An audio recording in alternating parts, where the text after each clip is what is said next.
पाकिस्तान के बीच तनाव लगातार बढ़ता जा रहा है, बल्कि कभी भी युद्ध हो सकता है, ऐसे हालात बन चुके हैं। तो दूसरी तरफ मध्य पूर्व में ईरान और इजराइल के बीच भी तनाव चरम पर है। जिस तरह से पाकिस्तान और भारत आमने सामने हैं, किसी भी वक्त एक दूसरे पर हमला भी कर सकते हैं, ऐसा ही कुछ ईरान और इजराइल के बीच देखने को मिल रहा है। जी हाँ, ईरान इजराइल के बीच 18 महीनों से युद्ध की स्थिति बनी हुई है और इसी बीच इजराइल के बेन गुरियन एयरपोर्ट पर हूती विद्रोहियों ने मिसाइल से हमला कर दिया, जिसके बाद एक बार फिर ईरान और इजराइल का तनाव बढ़ गया है।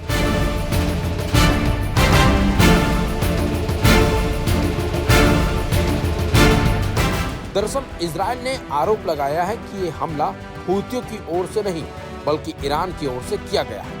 इस आरोप को ईरान ने पाकिस्तान की तरह सिरे से खारिज कर दिया है। पहलगाम हमले के बाद खबर है कि इसमें पाकिस्तान पूरी तरह से शामिल था, उसका पूरा इसमें हाथ था, लेकिन पाकिस्तान ने इन सब आरोपों से पल्ला झाड़ लिया।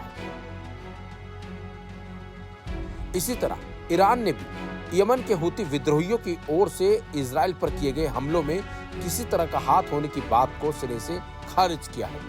सोमवार की सुबह जारी एक बयान में ईरानी विदेश मंत्रालय ने कहा, इस तरह के निराधार दावे शक्तिशाली लेकिन उत्पीड़ित यमन का अपमान है। ईरान के बयान में देशों की क्षेत्रीय अखंडता और राष्ट्रीय संप्रभुता का सम्मान करने पर जोर दिया गया है। साथ ही अमेरिका की ओर से यमन पर अमेरिकी सैन्य हमलों की निंदा करते हुए इसे संयुक्त राष्ट्र चार्टर और अंतर्राष्ट्रीय कानून का घोर उल्लंघन बताया है।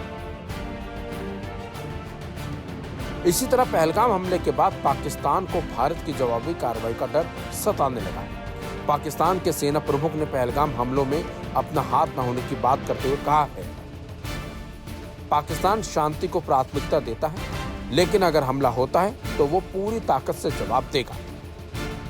वहीं भारतीय सेना को सरकार की तरफ से कार्रवाई करने के लिए फ्री हैंड मिला हुआ है और उसको किसी भी हमले से पहले नई दिल्ली की इजाजत लेने की जरूरत नहीं है, जिसके बाद अब लग रहा है कि जंग किसी भी वक्त शुरू हो सकती है। यानी कि जिस तरीके से पाकिस्तान आतंकियों को शह देता है और आतंक पर कुछ भी कहने से बचता है, उसी तरह ईरान इजराइल पर हो रहे हमलों पर चुप्पी साधे बैठा हुआ है, बल्कि इजराइल की ओर से लगाए जा रहे सभी आरोपों को ईरान सीधे तौर पर नकार भी रहा है।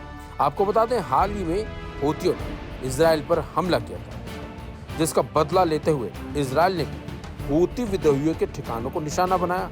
और खबर ये भी है कि जिस तरीके से इजराइल ने हूती विद्रोहियों के ठिकानों पर हमला किया है, उसमें कई विद्रोहियों की जान गई है और कई आम लोग भी मारे गए हैं। फिलहाल इसे लेकर अभी तक कोई पुख्ता आंकड़े सामने नहीं आए हैं, लेकिन ये बात साफ है, जिस तरीके से भारत पाकिस्तान सामने है, उसी तरह से ईरान और इजराइल के बीच भी तनाव बढ़ा हुआ है।